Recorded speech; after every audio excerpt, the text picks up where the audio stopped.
शुक्रवार तड़के ईरानी शहर इस्फहान के पास विस्फोटकों की आवाज सुनी गई, जिसके बाद ईरान के एयर डिफेंस सिस्टम एक्टिव हो गए। ईरान के एयर स्पेस में जाने वाली कई फ्लाइट्स डाइवर्ट की गयी। इन विस्फोटक आवाजों के बाद माना गया ये हमला इजराइल ने किया है, क्योंकि रविवार को ईरान ने इजराइल पर 300 से ज्यादा ड्रोन और मिसाइलें दागी, तो इजराइल ने धमकी दी कि अब वो इसका जवाब देगा।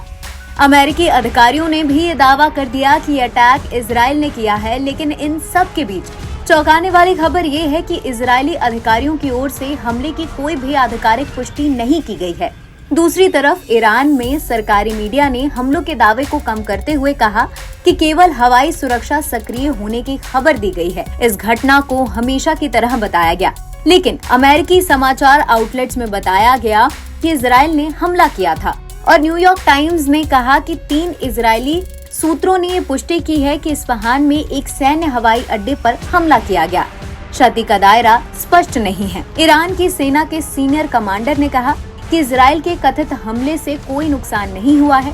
धमाकों की जो आवाज सुनाई दी गई थी वो असल में एयर डिफेंस सिस्टम की आवाज थी। वो संदिग्ध ऑब्जेक्ट्स को निशाना बना रहा था। ईरान की सेना इस्लामिक रेवोल्यूशनरी गार्ड कॉर्प्स ने हमले से पहले गुरुवार को चेतावनी दी थी कि अगर इजराइल ने अटैक किया तो वो अपने परमाणु सिद्धांत बदल सकते हैं। इजरायली सेना में न्यूक्लियर सिक्योरिटी के इंचार्ज ने कहा था कि अगर इजराइल ने हमारे परमाणु ठिकानों पर हमला किया तो हम इसका जवाब जरूर देंगे। हम अच्छी तरह से जानते हैं कि दुश्मन की न्यूक्लियर साइट्स कहाँ हैं।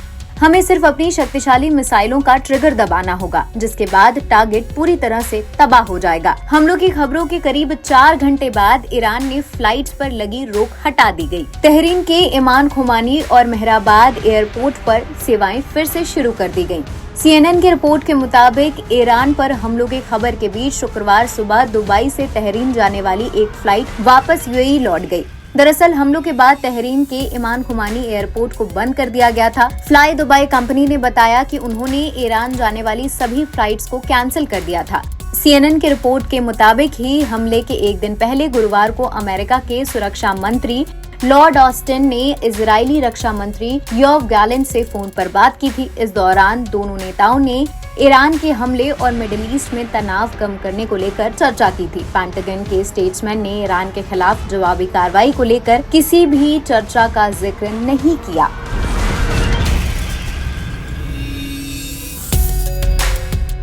NBT ऑनलाइन की रिपोर्ट।